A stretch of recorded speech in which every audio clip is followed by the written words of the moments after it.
What's up, Knife Tube? It's Diamond Cut Steel, and you guys are going to learn something today. Here we have a Gerber Sledge in 7CR. We're going to cut this edge off. It needs to be sharpened or touched up. We're going to knock that edge bevel off so it's nice and dull.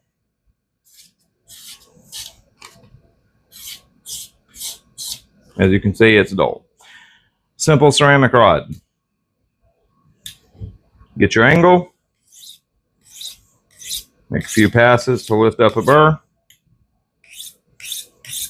Flip.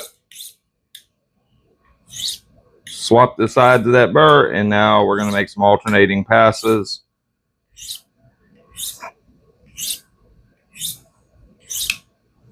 To refine that burr away.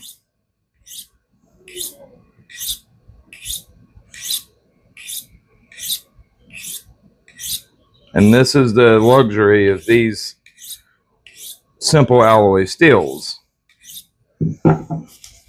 Sure, they don't have that great of edge retention, but with a simple ceramic rod, looky there, you don't have to worry about it.